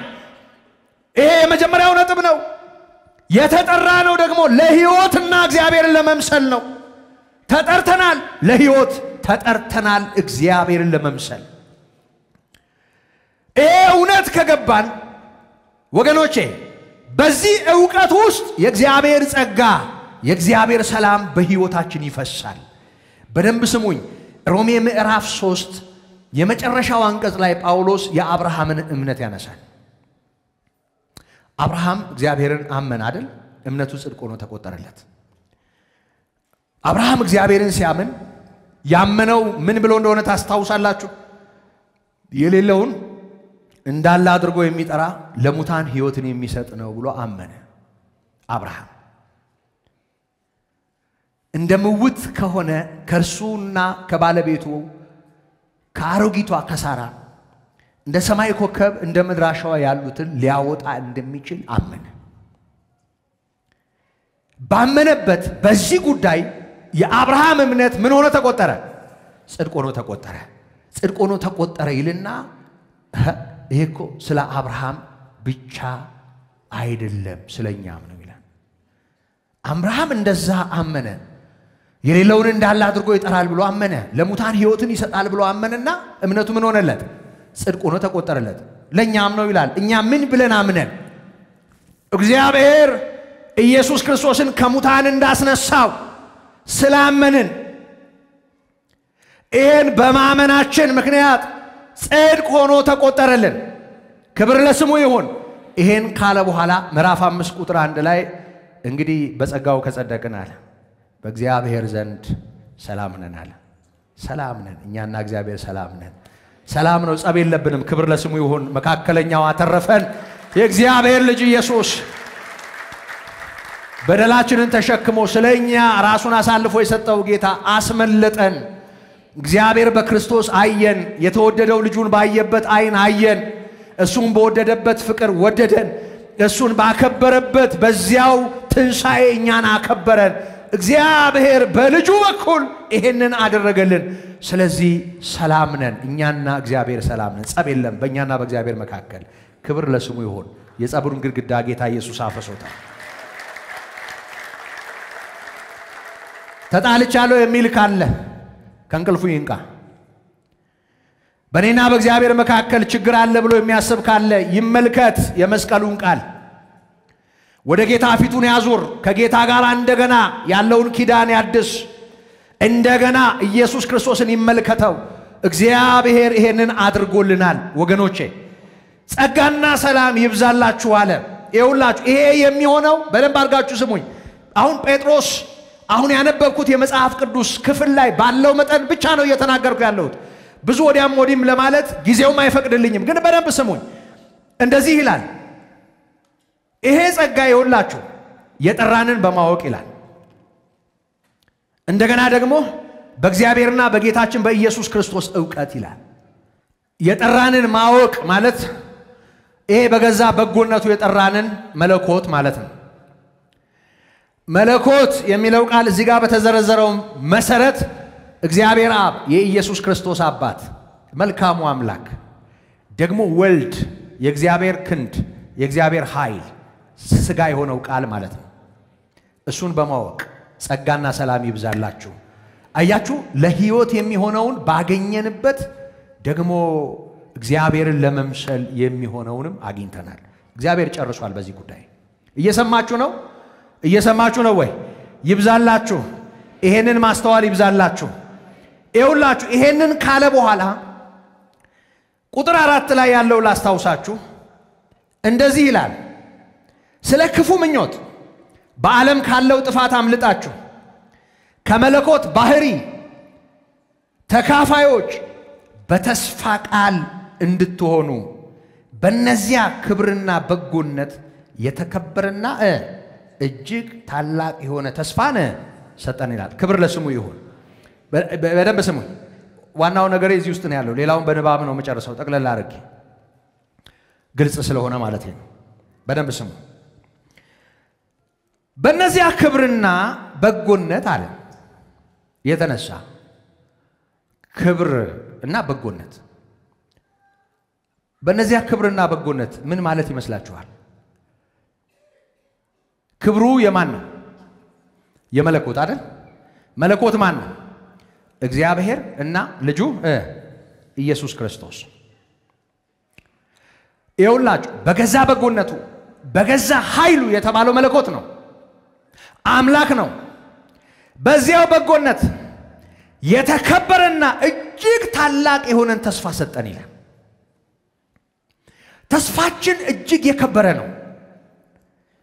የተከበረ እጅግ ታላቅ የሆነ ተስፋን ሰጠን አለ። ይሄ ተስፋ በቃሉ የተገለጠ ነው። በተስፋው ቃል ላይ ተመስርተን እንደ ቃሉ እዚህ ጋር እንደተጻፈው ቃል ነው ማነበው። ይኸውላችሁ በተስፋው ቃል ላይ ተመስርተን በዓለም ካለው ክፉ ምኞትና ጥፋት። ክፉ ምኞትና ጥፋት ማለት ምግባረ ብልሹነት ወይም ከንቱ የሆነ በዓለም ያለ አኗኗር ማለት ነው። ይኸውላችሁ ዓለሙ ጠፍቶ ነው ያለው።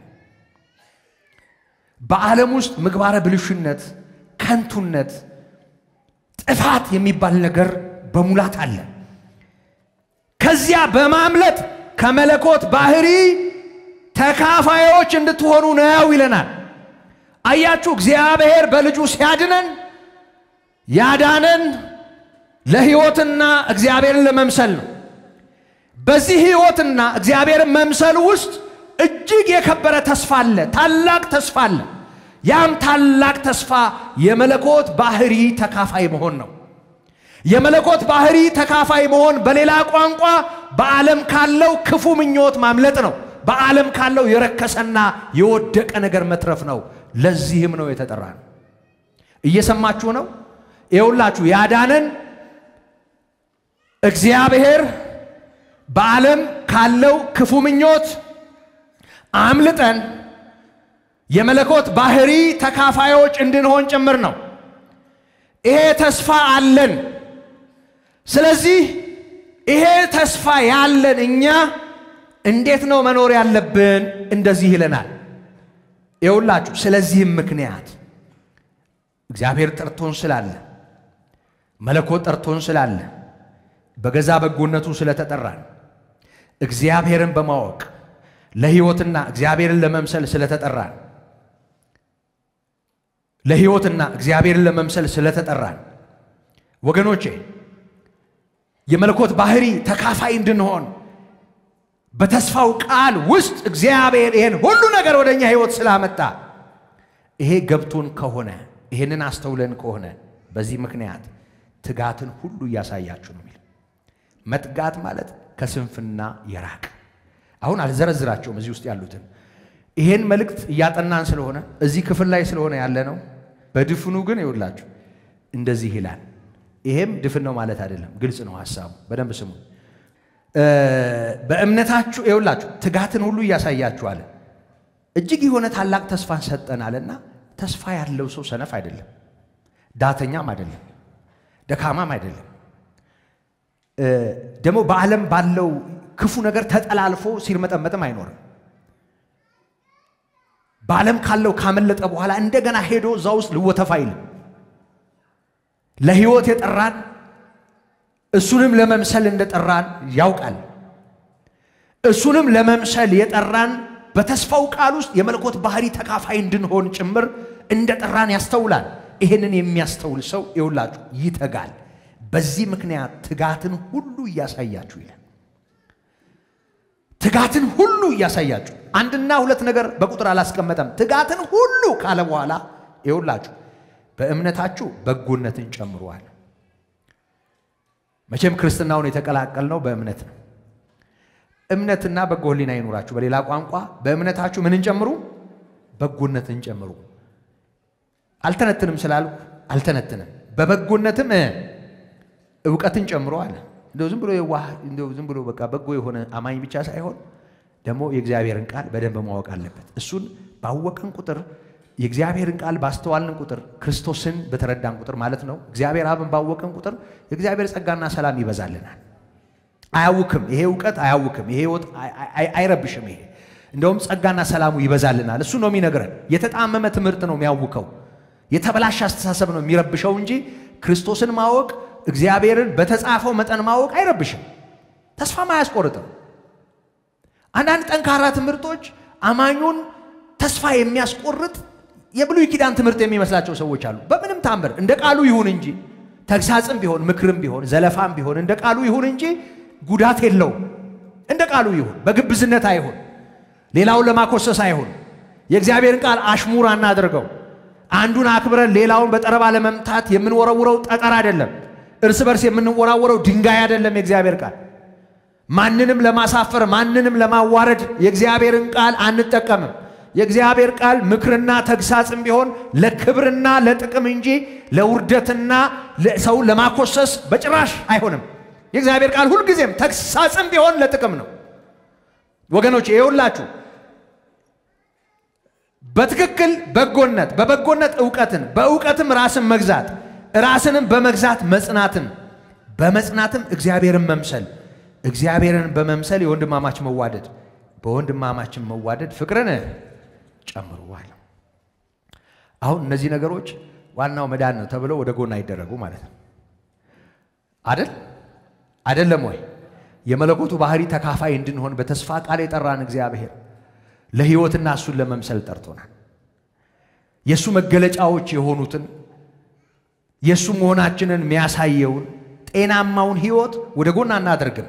እነዚህን ጨምሩ አለ። ይኸውላችሁ እነዚህ ነገሮች ለእናንተ ሆነው ቢበዙ በጌታችን በኢየሱስ ክርስቶስ ዕውቀት አሁንም ዕውቀት የሚለውን ተናገረ። ማንን ማወቅ? ጌታችን ኢየሱስ ክርስቶስን ማወቅ። በጌታችን በኢየሱስ ክርስቶስ ዕውቀት ሥራ ፈቶችና ፍሬ ቢሶች እንዳትሆኑ ያደርጓችኋል። ማን ነው ሥራ ፈት መሆንን የሚጠላ? መንፈሳዊ በሆነው ጉዳይ ማን ነው ፍሬ አልባነትን የሚጸየፍ? ከዚህ የምንጠላው ነገር ለመትረፍ እነዚህ ነገሮች እንዲበዙልን በትጋት ማሰብና እነዚህን ነገሮች በእግዚአብሔር ጸጋ ውስጥ ሆኖ በሕይወታችን እንዲጨምሩ ራስን መስጠት ያስፈልጋል። ውስጣችን ከዚህ ተቃራኒ ከሆነ ድነን ተንኮል ከሞላብን ይሄንን እውነት በተመለከተ ያላችንም ዕውቀት እንደው ዝም ብሎ ጥራዝ ነጠቅና የተሸራረፈ ከሆነ ጥላቻ ውስጣችን ካለ ፍቅር ከጎደለን የወንድማማች መዋደድ ከሌለን እግዚአብሔርን መምሰል የሚባለውን ጤናማ ነገር እንደ ፋርነት እንዳለመሰልጠን ወደ ኋላ ካል ነው ኪሳራ አለው ወገኖች። ይኸውላችሁ ይሄንን ካለ በኋላ ማን ነው አለመሰናከል የሚፈልግ? ማን ነው መጽናት የሚፈልግ? ወገኖቼ ይኸውላችሁ መሰናከል የሚባል ነገር አለ። የመንፈሳዊ ዓለም ቋንቋ ነው ይሄ። መሰናከል የሚባል ነገር አለ። መደናቀፍ የሚባል ነገር አለ። ማን ነው መደናቀፍ የማይፈልግ? ማን ነው መሰናከል የማይፈልግ? በዚህ ዕውቀት በዚህ ጸጋ ማደግ የሚፈልግ ማን ነው? ይሄንን ያስብ፣ ይትጋ፣ ለእግዚአብሔር ራሱን አሳልፎ ይስጥ። ይኸውላችሁ ይሄ ከሆነ በጌታችን በኢየሱስ ክርስቶስ ዕውቀት ሥራ ፈቶችና ፍሬ ቢሶች እንዳትሆኑ ያደርጓችኋልና። እየሰማችሁ ነው? እስኪ ያደርጉናል በሉ። ያደርጉናል በሉ። ምኖቹ ናቸው የሚያደርጉን? ምኖቹ ናቸው? ምኖቹ ይመስላችኋል? እዚህ ጋር ጨምሮ የተባለው ነገር ትጋትን እያሳያችሁ በእምነታችሁ በጎነትን፣ በበጎነት ዕውቀትን፣ በዕውቀት ራስን መግዛት፣ ራስን በመግዛት መጽናት፣ የወንድማማች መዋደድ፣ እግዚአብሔርን መምሰል፣ ፍቅርን፣ እነዚህ ሁሉ በዝርዝር የተቀመጡትን ነገሮች ይኸውላችሁ በሕይወታችሁ የምትለማመዱ ከሆነ አትሰናከሉ። እንዳትሰናከሉ ያደርጓችኋል። በደንብ ስሙኝ። ይሄ እግዚአብሔርን በሰው ልጆች መካከል በትክክለኛ መልኩ መግለጽ ስለሆነ የእግዚአብሔርን ክብርና ባህሪ ማሳየትም ስለሚሆን ይሄንን በደንብ አስቡ። ይሄን ካለ በኋላ ይኸውላችሁ ፍሬ ቢሶች እንዳትሆኑ፣ ሥራ ፈቶች እንዳትሆኑ ያደርጓችኋል። ስለዚህ ፍሬ ቢስ ሆንኩ ብሎ የሚያለቅስ ሰው ይሄንን ያስተውል። ሥራ ፈቶኛለሁ ብሎ የሚያስብ ሰው ይሄንን ያስተውል። ፍሬ ቢስ አትሆንም፣ ሥራ ፈትም አትሆንም። እነዚህ ነገሮች ይብዙላችሁ፣ ይብዙልን። አሜን በሉ። ይብዙላችሁ። በጌታችን በኢየሱስ ክርስቶስ ዕውቀት ጸጋና ሰላም ይብዛላችሁ። ይሄንን ማወቅ ይሄንን ማስተዋል ከቶ እንዳትሰናከሉ ያደርጋችኋል። መንፈሳዊ ዓለም ውስጥ ዝም ብሎ እየሰሙ ይሄ ተፈጥሮ ፊቱን በመስታወት አይቶ በኋላ ሲሄድ እንደሚረሳው ሰው ይሆናል እንደተባለ ዝም ብሎ ስንወጣ እየረሳ ነው ወደ መጣንበት ልክ ወዳልሆነው ነገር በዓለም ወዳለው ነገር ዝም ብለን ዘው እያልን መንገባ ከሆነ ልንገራችሁ ይሰለቻል፣ ያስጠላል። መንፈሳዊው ነገር ስራ ይሆናል፣ እረፍት አይደለም የሚሆነው። ሰላም ይረብሻል፣ ልክ አይደለም። በሰማነው ቃል መሰረት ለእግዚአብሔር አለመሰጠት የሆነ ነገር አለው፣ ህሊና አያርፍም። ስለዚህ ወገኖቼ ፍሬ ቢስ ስራ ፈት ላለመሆን እነዚህ ነገሮች አስተውሉ ይላል። ማጠቃለያውን ስሙ። እነዚህ ነገሮች የሌሉት እውር ነውና ያለ መንፈሳዊ እውርነት እውር ነውና። እውር ነው ማለት ምን ማለት ነው? ይኸውላችሁ ወዴት እንደሚወስደን በቅርብም ያለውን ብቻ ያያል። በቅርብም ያለውን ብቻ ያያል እና ወዴት ነው የሚወስደን? ወደፊት ነው። ምንድነው እያሳየ? ልክ ነው፣ ወደፊትም ይታያል። ተስፋን በተመለከተ ወደፊት ነው የምናየው ወደሚፈጸመው። ግን ደግሞ ወደፊት ከማየት በፊት ወደ ኋላ ማየት አስፈላጊ ነው። ወደ መስቀሉ ሥራ ይውላችሁ በቅርብም ያለውን ያያል የቀደመውን ኃጢያቱን መንጻት ረስቶታል ይላል። እንዲህ አይነቱ ሰው እንዴት ባለው ዋጋ እግዚአብሔር እንደተቀበለው ረስቶታል እውር ነው ይላል። ሰው ሲታወር ክርስቶስን ነው ማየት የሚያቅተው። የተዋጀበትን የደም ክብር ነው ማየት የሚያቅተው። እግዚአብሔር እንዴት ውድ ዋጋ ከፍሎ እንዳተረፈው ነው ማየት የሚያቅተው። ሰው ሲታወር እግዚአብሔር በልጁ ያደረገለትን ምህረትና ይቅርታ አኮስሶ ዛሬ ባለው ነገር እግዚአብሔር አየኝ አላየኝ ጫውታ ውስጥ ይገባል። በጣም ብዙ ሰው እግዚአብሔርን ያኮርፋል። ከእግዚአብሔር ጋር ተጣላሁ ይላል እንደ ቃቃ እንደ መንደር ጓደኛ። ህፃናት አሉ እዚህ አፈር ላይ ምናም ተጣልተው በኋላ ደግሞ እዚህ እንታረቅ የሚሉ አንዳንዱ ህፃን ነው ከእግዚአብሔር ጋር እንደዚህ ይላል። እንደሱ ቃቃ የሚባል ነገር እንደሱ ቀልድ አይደለም። የቀደመው ኃጢያታችን መንጻቱን አንርሳ። እግዚአብሔር እኛን ለመቀበል ልጁን አሳልፎ መስጠቱን አንርሳ። የተገዛነው ነውርና እድፍ እንደሌለው እንደ በግ ደም በክቡር በኢየሱስ ክርስቶስ ደም ነው። ይሄንን እናስተውል። ይሄንን አስተውለነው ከሆነ ወገኖቼ ይውላችሁ ከመንፈሳዊ አይነ ስውርነት እንተርፋለን። መስቀሉን እናያለን። መቼ? ዘወትር። እዛ ላይ ቆመን ደግሞ ተስፋችንን እናያለን። አያችሁ የተዋጀንበት ዋጋ ከፍተኛ ስለሆነ የሚጠብቀን ክብር ከፍ ያለ ነው። እጅግ የከበረ እጅግ ታላቅ ተስፋን ሰጠና ያለው በዝርዝር እዚህ ጋር አልተናገረውም። እንዘርዝር ብንል ወገኖቼ ክብራችንንና እግዚአብሔር በልጁ የሰጠንን ነገር ቅዱሳት መጻሕፍት በኢየሱስ መምጣት የሚሆንልንን በተመለከተ ብዙ ብለውናል። እጅግ የከበረ ታላቅ ተስፋ አለን። አይን ያላየው ጆሮ ያልሰማው እግዚአብሔር ለሚወዱት ያዘጋጀው የከበረ ተስፋ አለን። እጅግ ታላቅ ተስፋ አለን።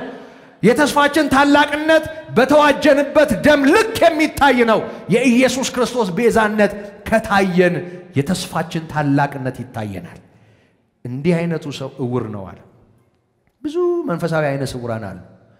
ብዙ መንፈሳዊ አይነ ስውራን ቅድስናን በተመለከተ ከእግዚአብሔር ጋር ተስማምቶ መኖርን በተመለከተ እዚህ ጋር በተጻፉት መንፈሳዊ የሆኑ ምክሮች በተመለከተ እነዚህን ነገሮች በዚህ መጠን ማሰብ እንደ ኋላ ቀርነት የሚያስብ በጣም ብዙ ምስኪን ሰው አለ። ይኸውልህ ያዳነህ ጌታ ለህይወት ነው ያዳነህ። ለህይወት ያዳነን ጌታ እሱን ለመምሰል ጭምር የሚሆነውን ሰጥቶናል። ይሄንን ያደረገልን እግዚአብሔር አብ በልጁ በኃይሉ ይሄንን ያደረገልን እግዚአብሔር አብ እጅግ ታላቅ ተስፋ ሰጥቶናል። እጅግ ታላቅ የከበረ ተስፋ እጅግ የከበረ ተስፋ ስላለን ፍሬ ቢሶችና ስራ ፈቶች ላለመሆን መትጋት አለብን። እነዚህ መንፈሳዊ ነገሮች መጨመር በህይወታችን መታከል አለባቸው። እለት እለት እያደገን እግዚአብሔር ይመስገን ሰው መውደድ ይከብደኝ ነበር፣ አሁን ደህና ነኝ። ጥላቻ በውስጤ ነበር፣ አሁን ተፈውሻለሁ። ቀድሞ በጎ ነገር የለኝም፣ ለሁሉ ነገር በቃ እንደው ሁሉን ነገር እንደው በእንትን ነው ማየው፣ በጥርጣሬ ነው ማየው። አንዳንድ ሰው አለ ምንም መልካም ነገር ማይታይ። እግዚአብሔር ከርኩስ ነገር ንጹህ ያወጣል፣ እሱ ደግሞ ከንጹህ ነገር እርኩስ ይፈልጋል። እግዚአብሔር እንደሱ ከወደቀው የሰው ልጅ እግዚአብሔር ካደፈው የሰው ዘር በምድረ በዳ እንደሚበቅል እንግቻ በጣም ንጹህ ነገር አወጣ። በመንፈስ ቅዱስ ሥራ ከደረቅ ምድር እንደ ስር ያደገውን ምንም በሌለበት ዓለም ብቸኛው ብርሃን የሆነውን ኢየሱስን አመጣ። እግዚአብሔር ይህን አደረገ። አንዳንድ የማያስተውል ሰው ግን በዚህ መልካም ነገር ውስጥ የሆነ ጥቁር ነጥብ ይፈልጋል። ወገኖቼ ይኸውላችሁ በጎነት ከሰውም ጋር በጎነት ለእግዚአብሔር ለሚዋጀን አምላክ በጣም ወሳኝ ነው። ቅድም እንዳልኳችሁ ዝርዝሩን በቀጣይነት የምናየው ይሆናል። የሆነ ሆኖ እነዚህ ነገሮች ይብዙላችሁ ወገኖቼ። ሰነፎች አንሁን፣ የጌታ ጸጋ ይብዛልን። በጌታ ጸጋና ዕውቀት እደጉ፣ እግዚአብሔር ያሳድጋችሁ። አዎ ከአምናው ይልቅ ዛሬ ተሽለን፣ ከዛሬ ይልቅ ነገ ተሽለን እግዚአብሔር በሚሰጠን ጊዜ እና ሰዓት ሁሉ ከፍ ይያልን እንድንመጣ በዚህ ጸጋና ዕውቀት በዚህ ሰላም እደጉ። እግዚአብሔር ይባርከን፣ እግዚአብሔር ጸጋውን ያብዛላችሁ። ይኸውላችሁ በዚህ ለማደግ ሌላ አይደለም፣ ይኸውላችሁ ሌላ አይደለም የሚያስፈልገው እሱን በደንብ ማወቅ እግዚአብሔርንና በእግዚአብሔር ተልኮ የመጣው ልጁን ኢየሱስን ከሱ ጋር ያለን ነገር እየተጣበቀ ሲመጣ ተስፋችንን እናየዋለን። ተስፋችን ጎልቶ ሲታየን እንተጋለን። ስንተጋ ደግሞ በእነዚህ ነገሮች እናድጋለን። በእነዚህ ነገሮች የሚያድግ ሰው የቀደመው ኃጢያቱ ይቅር እንደተባለ የሚጠብቀው ተስፋ ታላቅ እንደሆነ አስተውሎ ነው የሚተጋው። አይሰናከልም፣ ፍሬቢስ አይሆንም፣ ባዶ አይሆንም። ይሄንን ነው የእግዚአብሔር ቃል የሚነግረን። ስሙት። እንዲህ አይነቱ ሰው እነዚህ ነገሮች የሌሉት ማለት ነው። እውር ነው። በቅርብ ያለውን ያያል፣ የቀደመውን ኃጢአቱን መንጻት ረስቷል። ስለዚህ ወንድሞች ሆይ መጠራታችሁንና መመረጣችሁን ታጸኑ ዘንድ ከፊት ይልቅ ትጉ። ስሙኝ፣ እነዚህን ብታደርጉ ከቶ አትሰናከሉምና። እነዚህን ብታደርጉ ከቶ ማለት ምን ማለት ነው? በጭራሽ በፍጹም አትሰናከሉምና ካለ በኋላ እዩት ማጠቃለያው። እንዲሁ ወደ ዘላለሙ ወደ ጌታችንና መድኃኒታችን ወደ ኢየሱስ ክርስቶስ መንግስት መግባት በሙላት ይሰጣችኋል፣ በክብር ትገባላችሁ ነው የሚለው። በክብር በድልነሽነት በክብር በእግዚአብሔር ጸጋና ዕውቀት አድገን በሕይወታችን እነዚህ ነገሮች በስተውልን በክብር ኢየሱስ ክርስቶስ ሲመጣ ወደዛ የከበረ መንግስት በሙላት ትገባላችሁ ነው የሚለው። እግዚአብሔር ይባረክ። እየሰማችሁ ነው? እግዚአብሔር ይባረክ። እግዚአብሔር ይመስገን። ለሕይወት የሚሆነውን ሰጠን። እግዚአብሔርን ለመምሰል የሚሆነውንም ሰጠን። ስጠን አይደለም የምንለው ሰጥቶናል። አምጠው አይደለም ይመጥቶልናል። አድነንም አይደለም አድኖናል። ክብር ለስሙ ይሁን። ሕይወትን ተቀብለናል። እግዚአብሔርን ለመምሰል የሚሆነውንም ሰጥቶናል። በሱ ጸጋና ዕውቀት እደጉ። የእግዚአብሔር ጸጋና ሰላም ይብዛላችሁ። የእግዚአብሔር ቃል እንደሚናገረው አያችሁ። ሁለት ጽንፎችን አስታውሻችሁ ልቀመጥ። በደንብ አስተዋይ የሆነ አማኝ እንደ እግዚአብሔር ቃል የሚያምን አማኝ ይውላችሁ ወደ ኋላ ካየ የቀደመው ኃጢአቱን መንጻት እሱን ለማዳን እግዚአብሔር አብ የከፈለውን ዋጋ ያያል፣ ደሙን ያያል። እጅግ ውድ ዋጋ እንደተከፈለለት ያስተውላል። ወደፊት ሲያይ ደግሞ እዚህ ላይ በተመሰረተ የእግዚአብሔር ምሕረት የሚጠብቀውን ክብር ያያል። አያችሁ፣ እዚህ መሃል ላይ ነው ያለነው። ወደ ኋላ መስቀሉን እናያለን፣ ወደፊት ድል ነሽውን እናያለን፣ በክብር የሚመጣውን እናያለን። ከድል ነሽው ጋር የሚጠብቀንን ሞገስ እናያለን። በደንብ አስተዋይ አማኝ በዚህ መሃል ነው የሚኖረው። ዞር ካለ መስቀሉን ያያል፣ ቀና ካለ ከይሁዳ ነገድ የሆነውን አንበሳ ያያል። መጽሐፉን ይወስድ ዘንድ ማህተሞቹን ይፈታ ዘንድ ድል የነሳውን በክብር የሚመጣውን በኃይል የሚገለጠውን ይመለከታል። ከሱ ጋር ክብር እንደሚጠብቀው ሕይወት ከፍታ እንደሚጠብቀው ያያል። አማኝ በዚህ ታላቅ ይውላችሁ በእነዚህ ሁለት ታላላቅ ምሰሶዎች ወደ ኋላ መስቀሉን ወደፊት ድል ነሽውን የሚመጣውን ተስፋ ያያል። እንዲህ ከሆነ አትሰናከሉ። ወደ ኢየሱስ ክርስቶስ መንግስት መግባት በሙላት ይሰጣችኋል። አትንጠባጠቡ፣ በየመድረኩ በየስፍራው አትንጠባጠቡ፣ አትዝረከረኩም እያለ ዝም ብሎ ጠብጠብ ማለት በየቦታው ዝም ብሎ ያዳለጡ በረባ ባረባው ደግሞ እኮ እነዛን እኮ ሲፈትናቸው የነበረው ሰይፍ ነው። ሰይፍ እኮ አይደለም እኛን የሚፈትነን፣ ሰይፍ እኮ አይደለም እነዛን ሲፈትነን የነበረው ረሃብ ነው። እኛን እየፈተነን ያለው ጥጋብ ነው።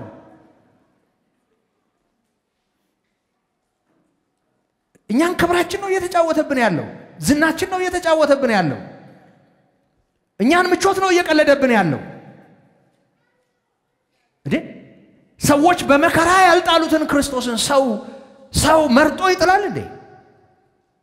ወዶ ይተዋል እንዴ ክርስቶስን? በዛ ሁሉ ፈተና ያልተተወ ጌታ ሰይፍ እያዩ ያከበሩት ጴጥሮስ እኮ ይውላችሁ። እንደው ይሄን አንብቤ ልቀመጥ፣ ይቅርታ አድርጉልኝ፣ መልእክቴን ጨርሻለሁ። ስለዚህ እነዚህ ነገሮች ምንም ብታውቁ አለ በእናንተም ዘንድ ባለው እውነት ምንም ብትጸኑ ስለ እነዚህ ዘውትር እንዳሳስባችሁ ይችላልና ሁሉ ጊዜም በዚህ ማደሪያ ሳለው ከመሞቴ በፊት እያለ ነው፣ በዚህ ሥጋ ያለው በማሳሰቤ ላነቃችሁ የሚገባኝ ይመስለኛል። ቁጥር 14 ጌታችን ኢየሱስ ክርስቶስ እንዳመለከተኝ አለ ከዚህ ማደሪያዬ መለየቴ ፈጥኖ እንዲሆን አውቃለሁ።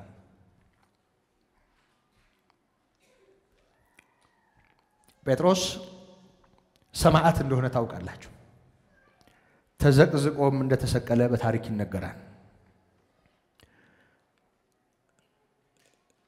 ከ65 እስከ 68 ዓመተ ምህረት ባለው ጊዜ ኔሮ በሚባለው ቄሳር በ64 ዓመተ ምህረት በሮም በደረሰ ቃጠሎ ምክንያት ይሄን አሳቦ ባስነሳው መከራ ብዙ ቅዱሳን ተሰደዋል። ብዙ እንደ እሳት ተፈትነዋል።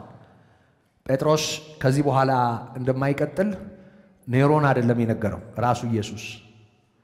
ከዚህ ሥጋ መለየቴ በፍጥነት እንደሚሆን ጌታ ኢየሱስ አመልክቶኛል ይላል። እንደዚህ ነው የተሰበክነው። እንደዚህ ነው የተነገረን። ወንጌል ወደኛ ሕይወት የመጣው እንዲህም ባለ ዋጋ ጭምር ነው እና ከዚህ ማደሪያዬ መለየቴ ፈጥኖ እንዲሆን አውቃለሁ ይልና ከመውጣቴም በኋላ ከሞትኩ በኋላ ማለቱ ነው እነዚህን ነገሮች እንድታስቡ በየጊዜው ትችሉ ዘንድ ተጋለሁ ይላል። አያችሁ፣ ከሞተም በኋላ እንኳን እንዳይረሱ እነዚህን ጉዳዮች እንዳይተውት እንዲተጉ የጌታችን የኢየሱስን መምጣት እያሰቡ የተከፈለላቸውን ዋጋ አስተውለው ተክተው እንዲቆሙ ከመሞቴ በፊት ይሄን አስተሳስባችኋለሁ ይላል። እንዲህ በከበረ ዋጋ ነው ክርስትና የዚህን ዓለም ክፋት ጥሶ እኛ ጋር የደረሰው። ውድ ነው ክርስትና። የዳንበት ደም የከበረ ነው። ወንጌል የተሰበከበትን መንገድ እንዲሁ ዋጋ የተከፈለበት ነው። ይሄ በቀልድ አልተጻፈም። ያለ ፈተና እጃችን ላይ አልቀረም። ይሄ እንዲሁ የሚነገር አይደለም። ይህን ጨለማ ዓለም እየገሰሰ ወደኛ ሕይወት የደረሰ ብርሃን ነው። ትሰማላችሁ? አይተውም፣ አይጣልም፣ ቸል አይባልም፣ አይናቅም። እጅግ የከበረ እምነት አለን። እጅግ የከበረ ክብር ለስሙ ይሆን። እግዚአብሔር ይባረክ።